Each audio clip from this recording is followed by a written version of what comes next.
A billionaire saves a badly injured boy, but terror strikes when the boy whispers in his ear.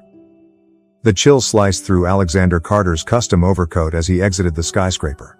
The muffled clamor of New York City surrounded him, blaring car horns, distant chatter, the faint rumble of the subway, but he barely registered it.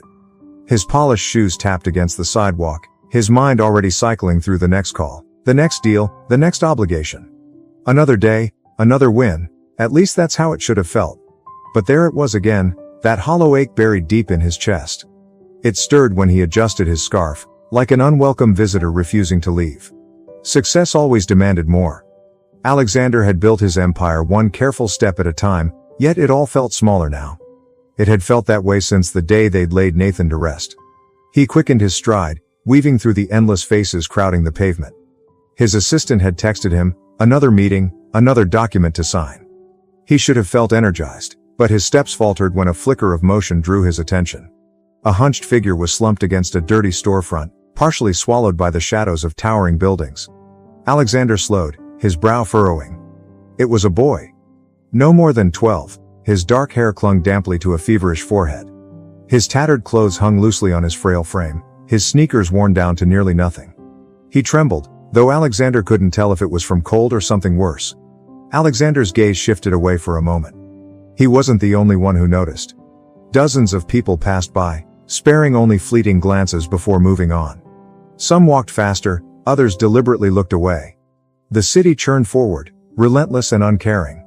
The boy stirred faintly, his thin arms hugging his knees as he coughed. The sound was brittle, scraping through the cold air. Alexander felt a pang of guilt and duty, strong enough to root him to the spot but not quite enough to draw him closer. Not yet. A voice rose in his mind, sharp and insistent. You could help him. It's nothing to you. But another voice, colder and quieter, pushed back.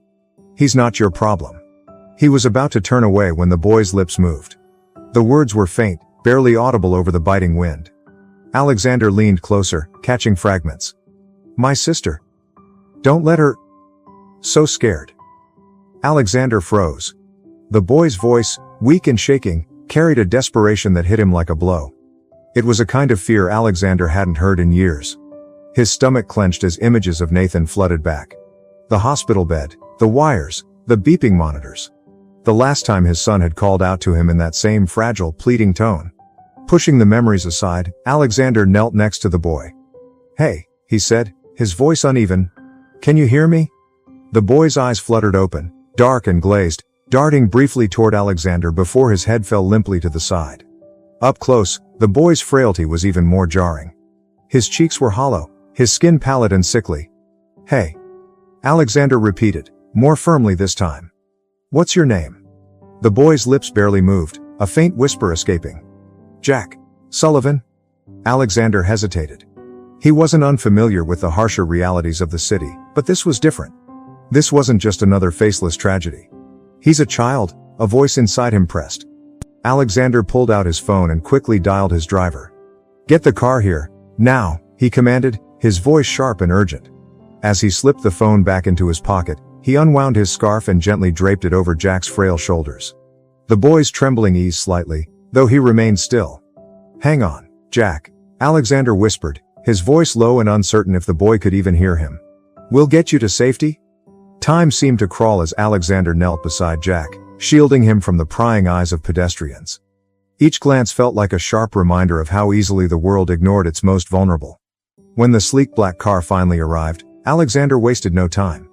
He scooped Jack's fragile body into his arms, disregarding the judgmental stares of onlookers. Jack's head rested limply against Alexander's chest, his breath shallow and strained. Take us to St. Mary's, Alexander ordered the driver firmly as he climbed into the back seat.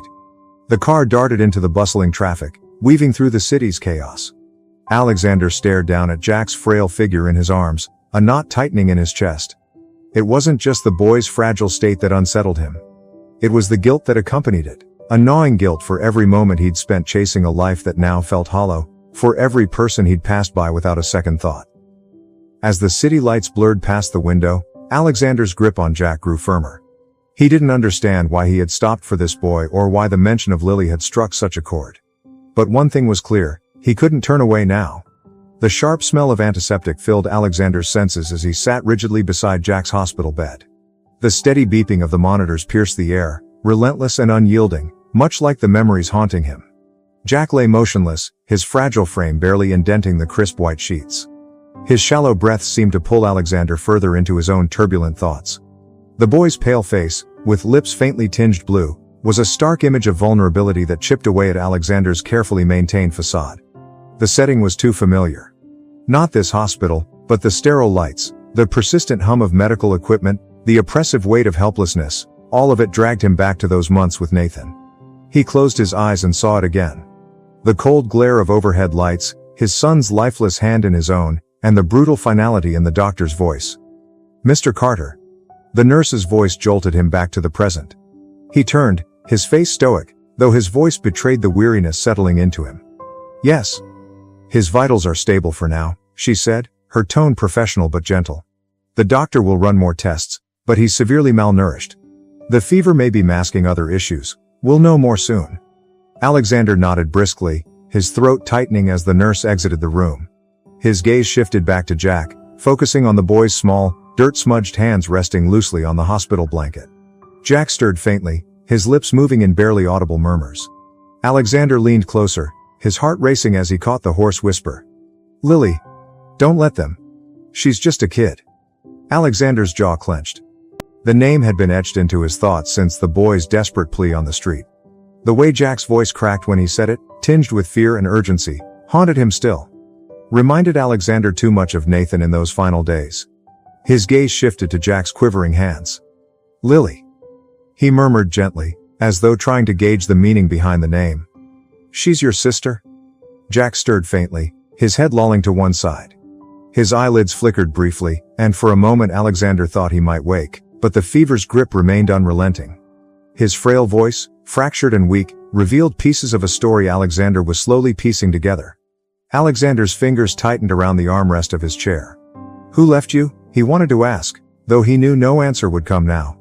The fragmented details Jack had shared gnawed at him, painting a grim picture of hollow cheeks and battered arms. The orphanage? What horrors had the boy endured there? Alexander leaned back, the stiff cushions offering no relief from the tension coiling in his body. His gaze wandered to the muted television on the wall, flashing scenes of a financial news broadcast.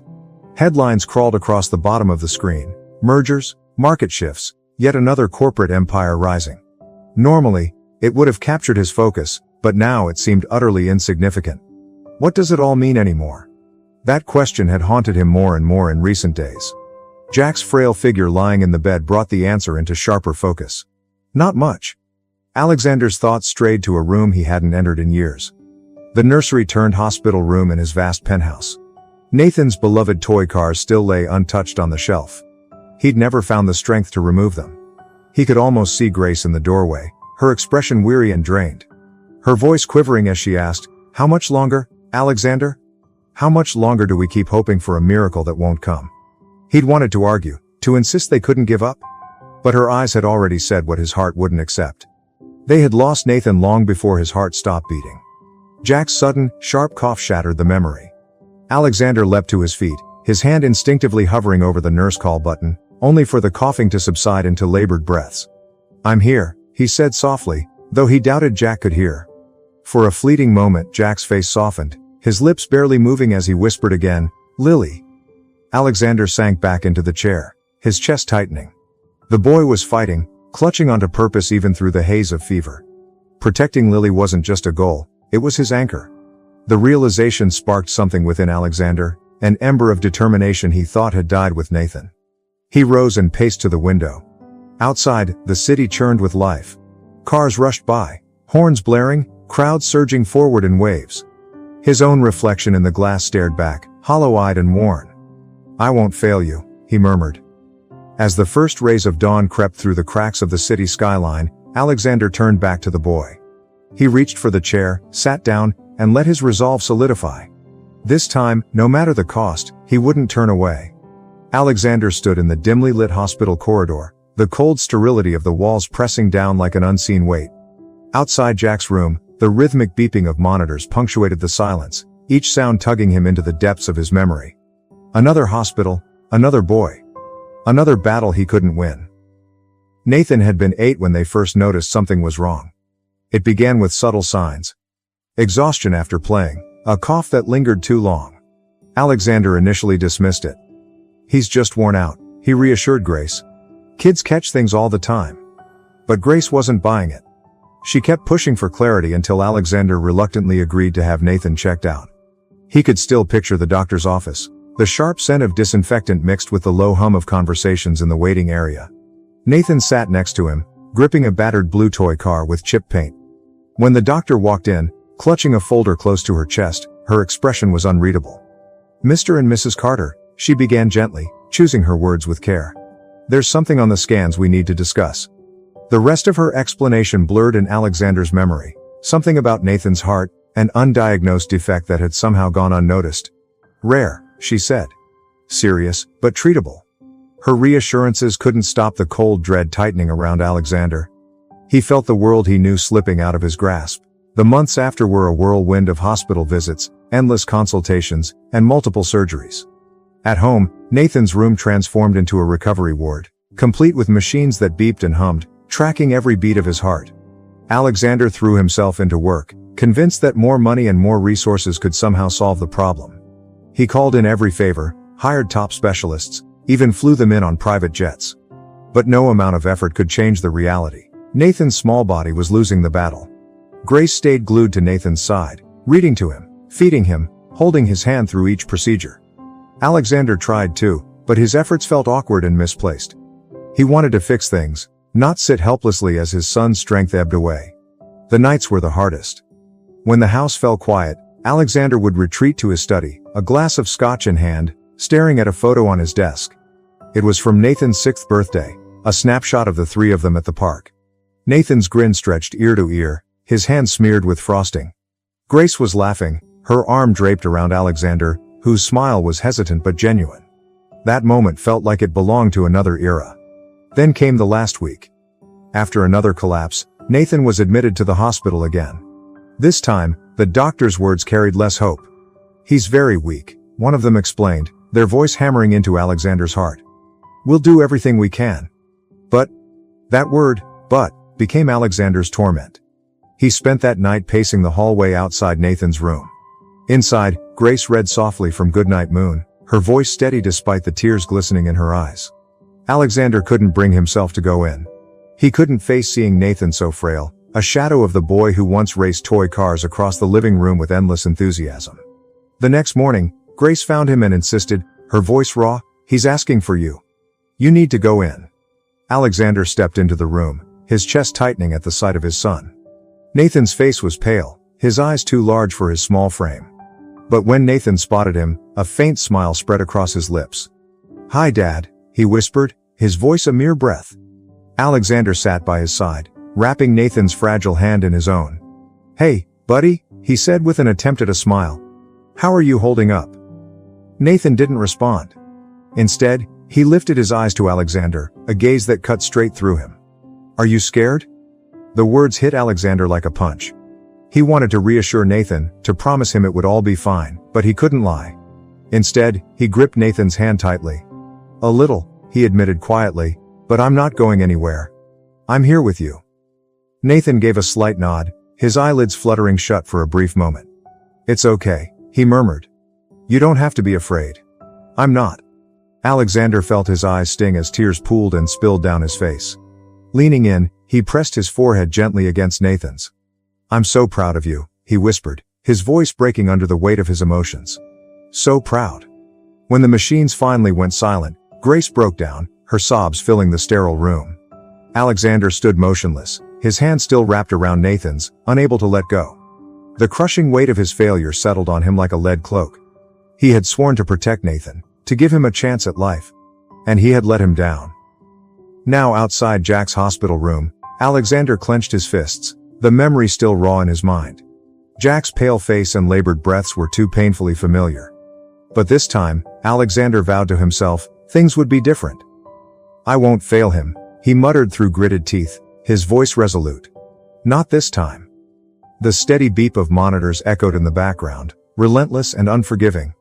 Alexander stepped forward, burdened by his past but steeled by determination. No matter what it took, he would not let history repeat itself. The first thing Jack noticed as his eyes fluttered open was the buzz of fluorescent lights above. His body felt heavy, his mouth dry as sand. Slowly, he blinked, struggling to focus on the stark white ceiling above him. His breaths came shallow and rough in the stillness of the room. A voice broke through the quiet. "Jack, can you hear me?" Jack's gaze shifted toward the speaker. A man sat stiffly in a chair, concern etched across his face, though the sharp lines of his suit seemed at odds with the emotion. Jack squinted, trying to place where he'd seen him before. The sidewalk? The cold? And then, nothing. "My sister," Jack croaked, his voice faint and cracked. Panic surged through his words, his thoughts clawing through the haze. "Lily!" Alexander leaned forward, his elbows resting on his knees. His tone was calm, though the urgency in Jack's voice pressed on him like a weight. "You're safe here, just try to rest for now." Jack weakly shook his head. "They'll hurt her, like they hurt the others." "Who?" Alexander asked, his voice steady but firm. Jack's eyes welled with tears that spilled freely as he whispered, "The people at the home. They don't care. They locked us in. They let the sick ones die." His voice cracked, and he turned his face toward the wall, his strength drained from speaking. Alexander leaned back, his chest tightening with every word. The fragmented words formed a haunting image he couldn't push aside. Watching Jack's shaking frame, Alexander felt a sharp pang of guilt. For every story like this he had dismissed on the news, trusting that the system would handle it. For Nathan. "Jack," he said gently. "Lily. Your sister. Is she still there?" A faint nod followed. "She's only 6, Jack whispered, his voice breaking. She won't survive there?" The boy's shoulders quaked as he fought back tears. Alexander hesitated, then placed a hand on the bed's railing. He wanted to offer reassurance, to promise it would all work out, but the words felt hollow. He didn't know if they could find Lily, let alone save her from the horrors Jack had escaped. Yet walking away wasn't an option. "I'll help her," Alexander said at last, his voice firm. "We'll get her out." Jack didn't answer, but his trembling subsided slightly. That evening, Alexander sat alone in the dimly lit living room of his penthouse. The city skyline spread before him, a sparkling maze of glass and steel. A drink sat untouched on the table beside him, his thoughts drifting back to Jack's broken words. "Alexander," Grace's voice pierced the quiet. He looked up to see her framed in the doorway, arms crossed. She wore casual clothes, but her tense stance betrayed her mood. "You missed dinner," she said, her tone measured. "Again." Alexander sighed. "It's been a long day." "Because of the boy." Grace stepped into the room, her heels clicking softly on the polished floor. "I've been understanding, but this fixation, it's becoming too much." "It's not a fixation," Alexander said, though even he wasn't sure. "The boy needs help." Grace exhaled sharply, her frustration bubbling to the surface. "And what about us? You've thrown yourself into this without a second thought. Do you even realize how distant you've been?" Alexander stood, his movements slow and deliberate. "Grace, this isn't about us.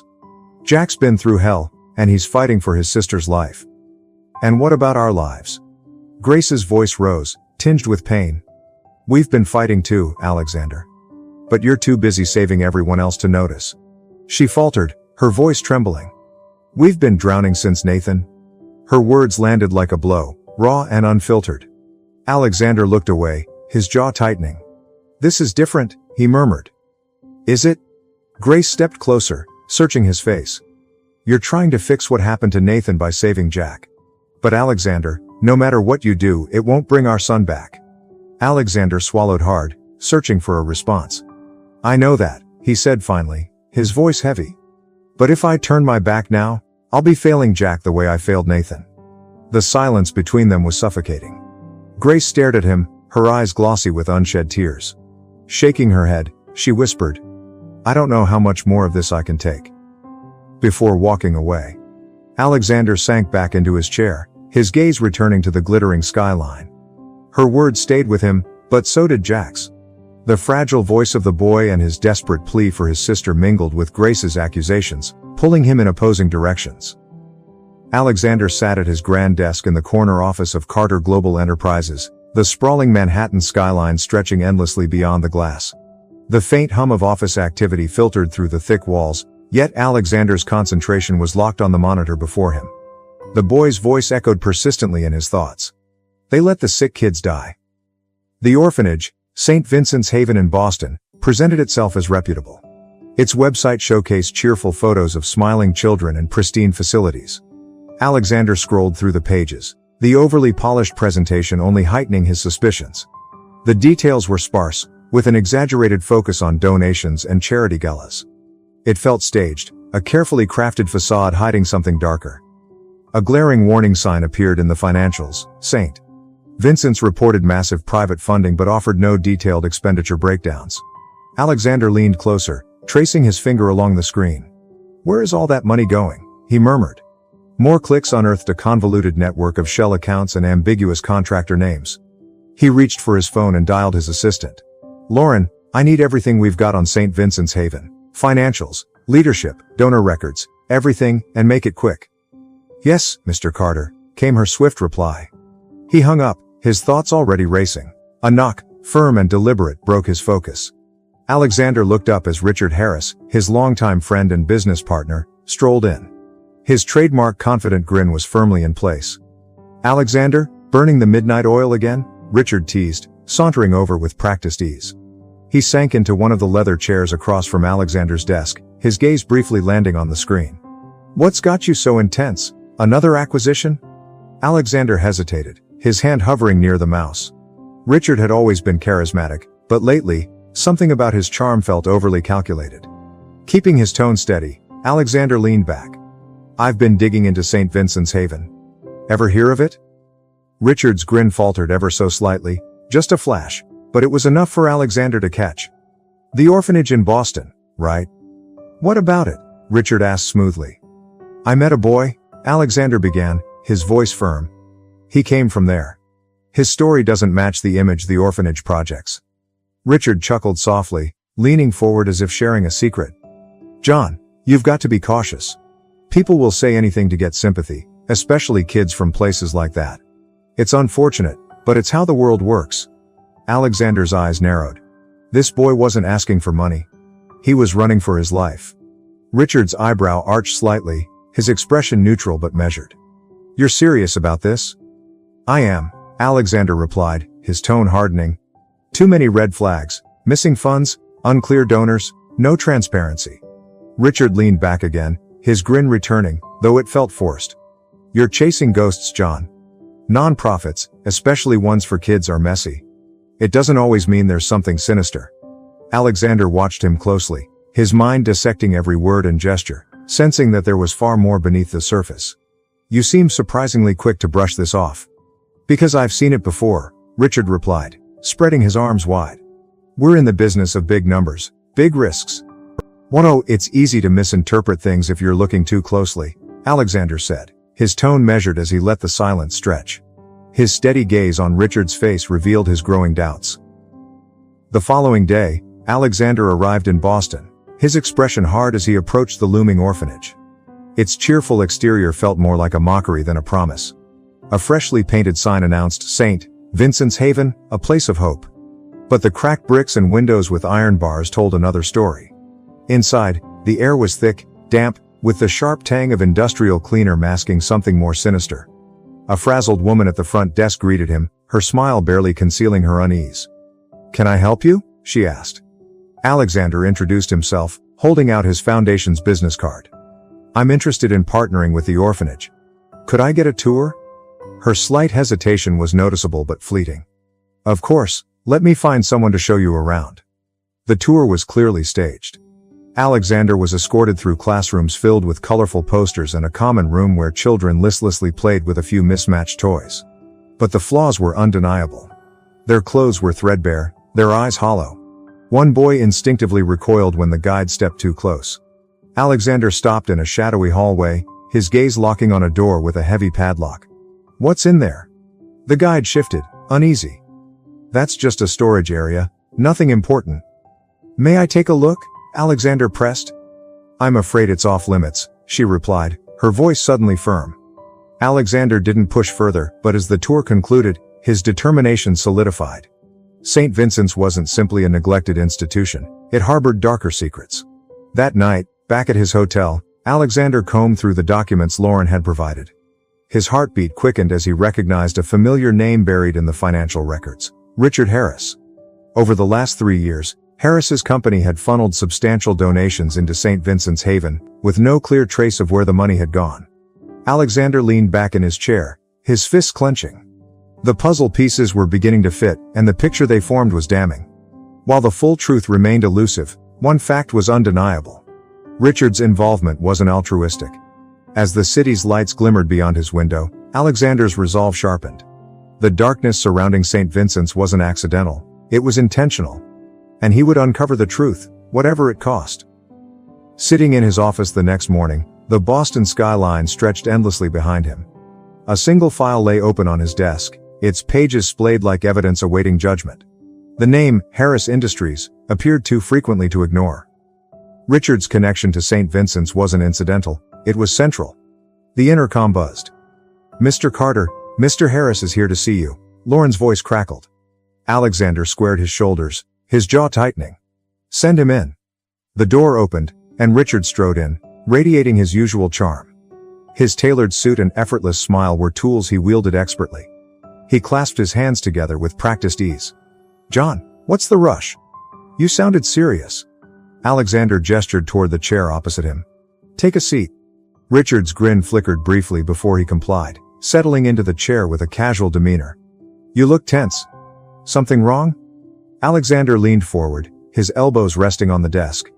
His tone was steady but carried a sharp edge. "I've been digging into St. Vincent's Haven." Richard's smile froze, a slight twitch betraying him. "Still chasing that?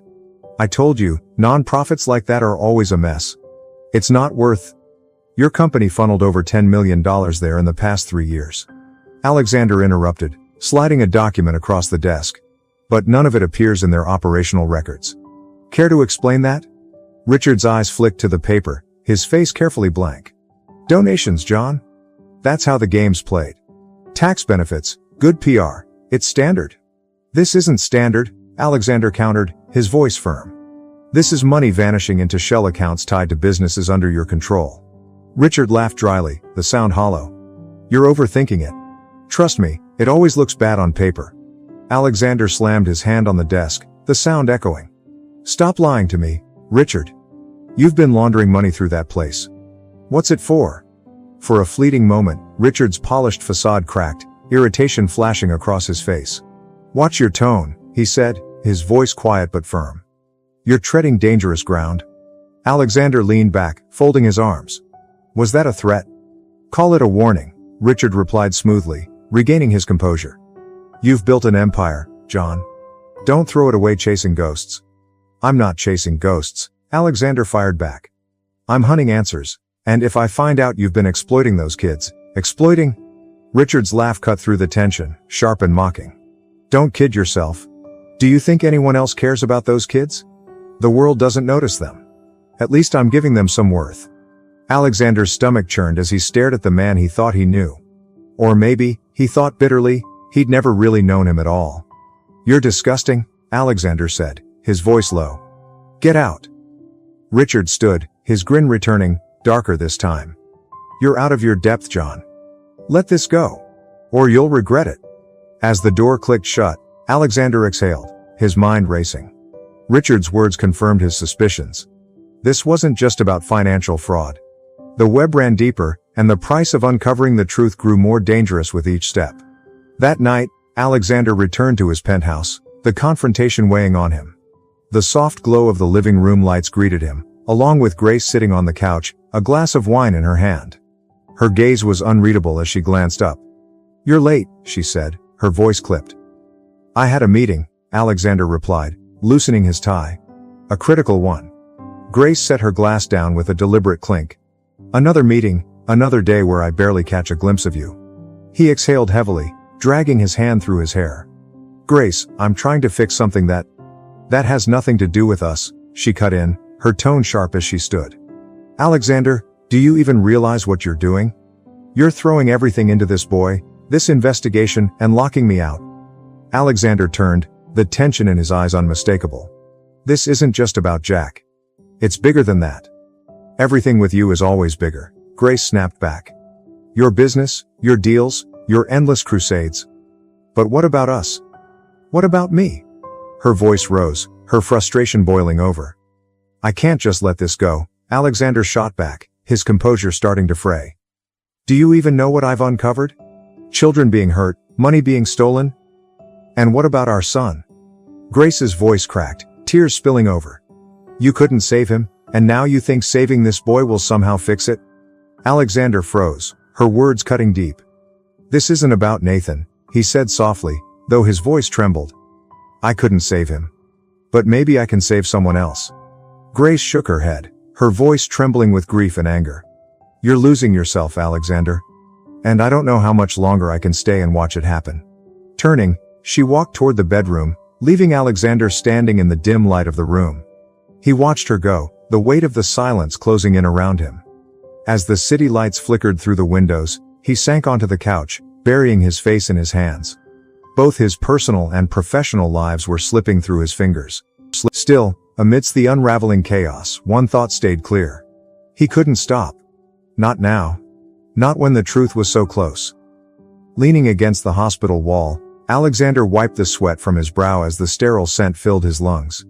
His phone buzzed in his pocket, pulling his focus. Unknown number. He hesitated before answering, his voice clipped. Carter.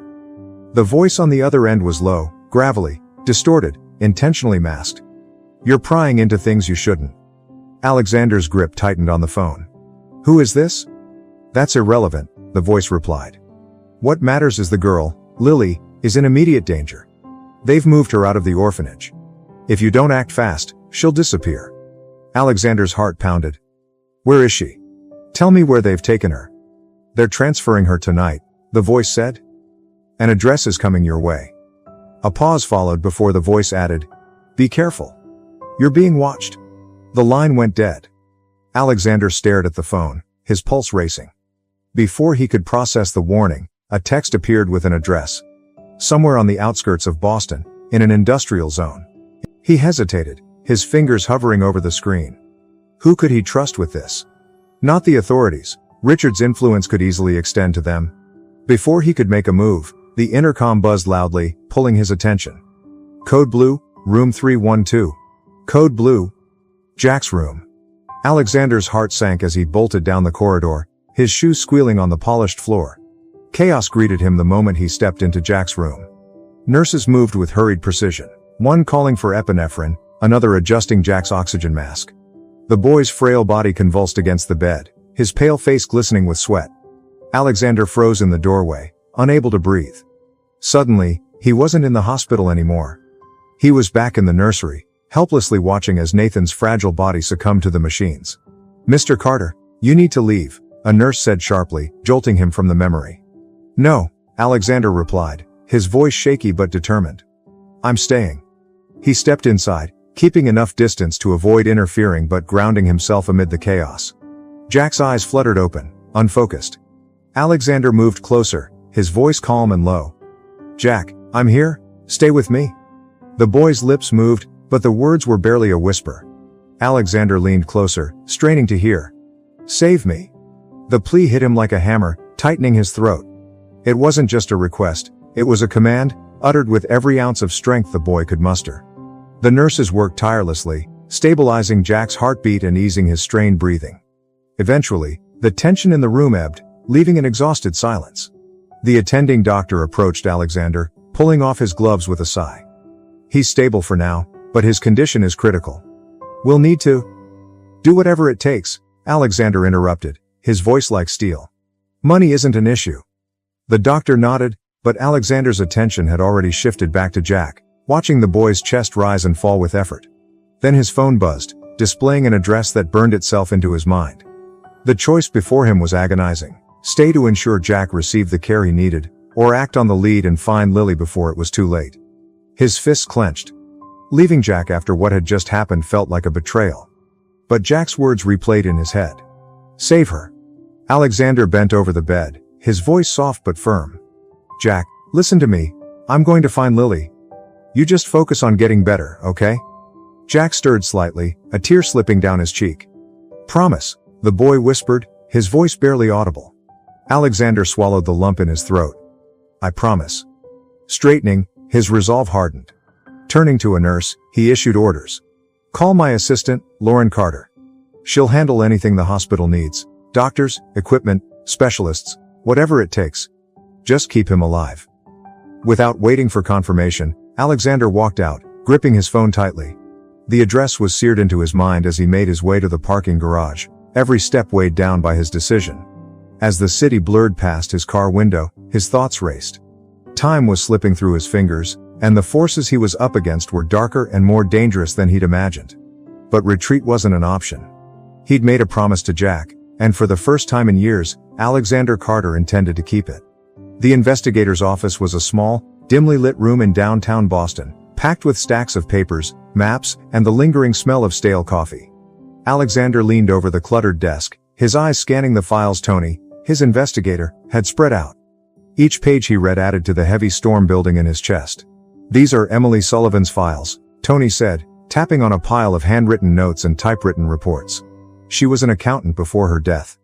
Worked for Harris Industries for years. Alexander's brows drew together. She worked for Richard? Tony shook his head. Not directly. She was buried under several layers of subsidiaries. But she noticed discrepancies.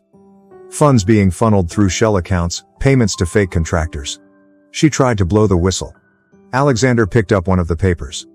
Emily's small, precise handwriting filled the page, listing dates, amounts, and names. Evidence meticulously gathered, likely at a great personal cost. What happened when she spoke up? He asked. Tony's expression darkened.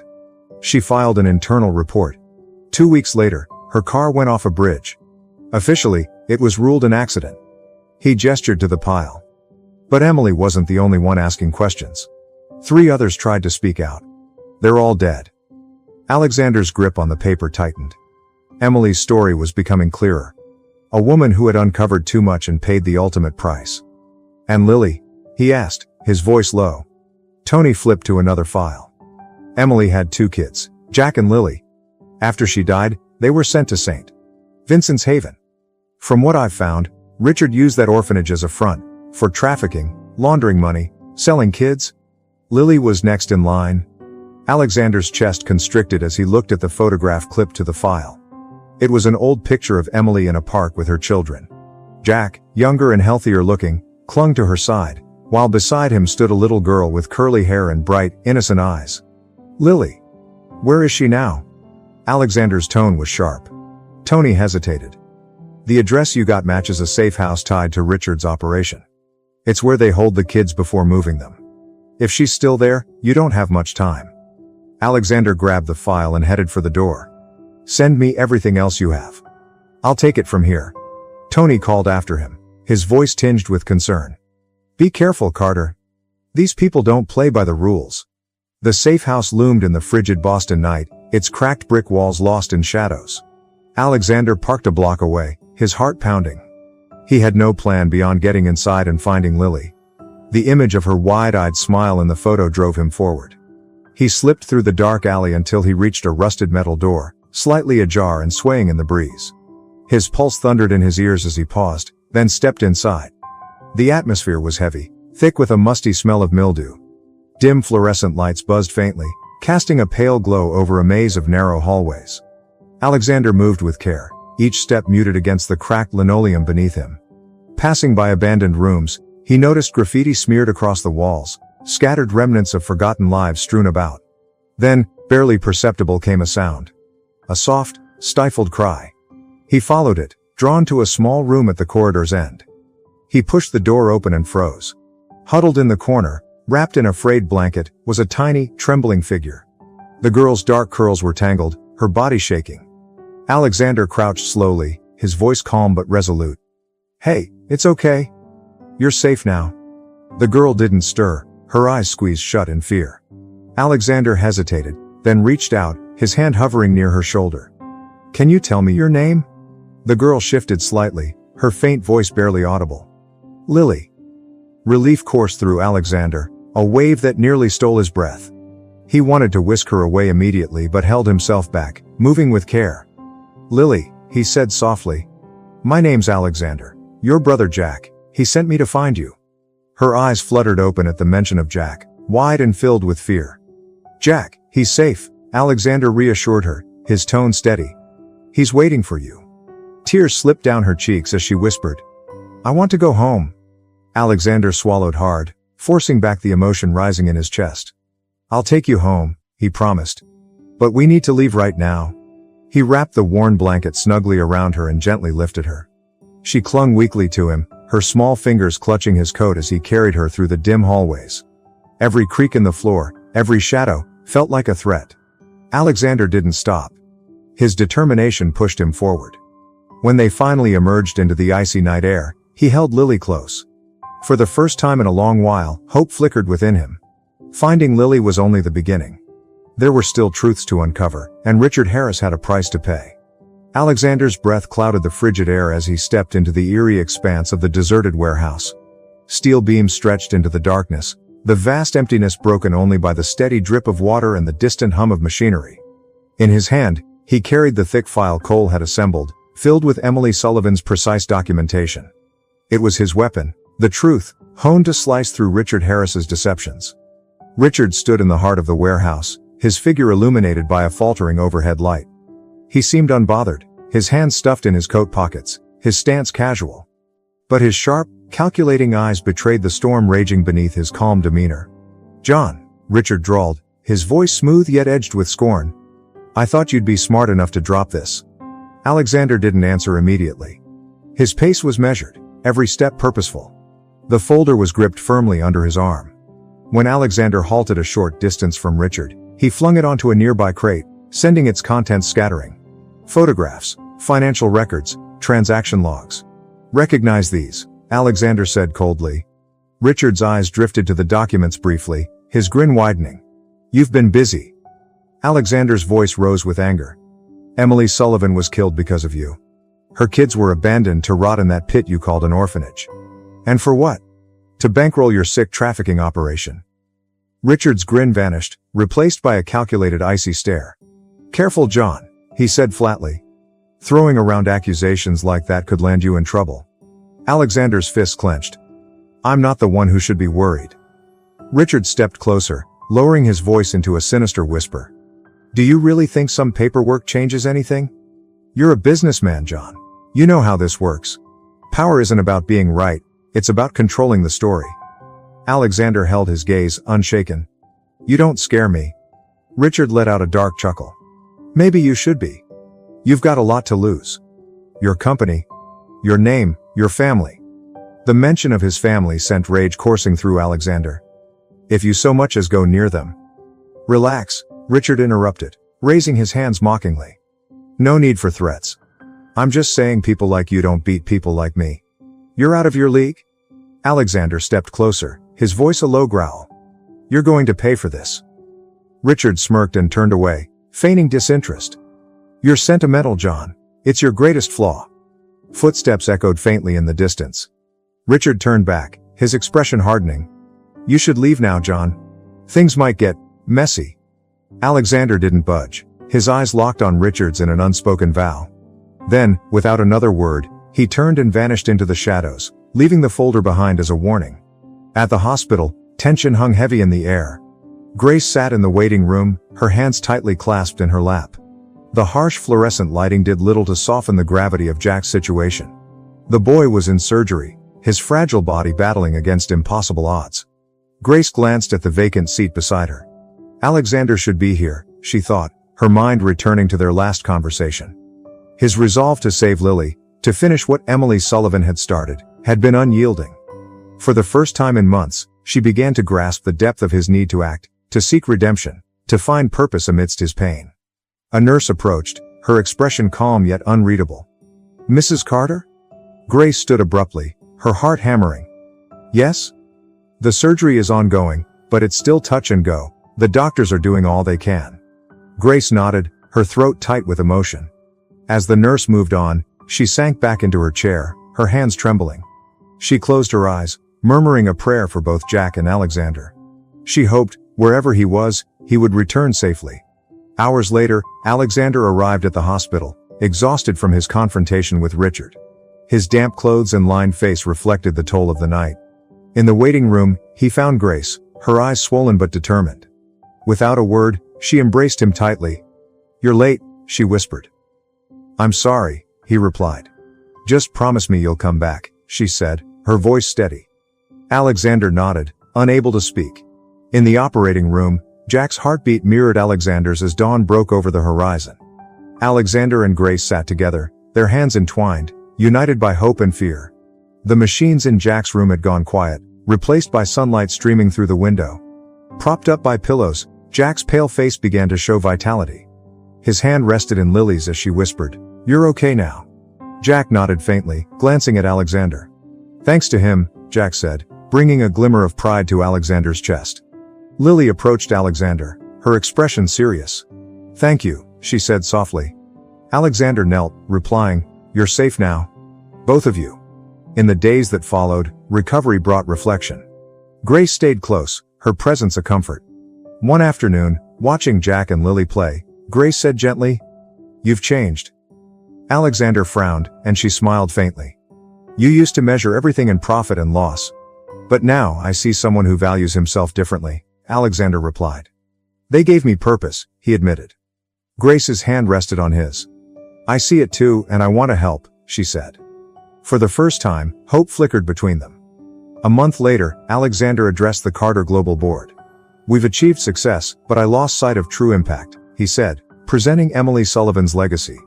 "This company can create real change." He announced the dissolution of divisions, redirecting funds to protect children like Jack and Lily. Amid protests, Alexander declared firmly, "This isn't up for debate. Resign if you disagree." Silence followed as he left with renewed resolve. That evening, on the balcony, Alexander asked Grace, "Do you think this will work?" She replied, "You're doing the right thing. That's enough." Their hands intertwined, the silence was filled with healing.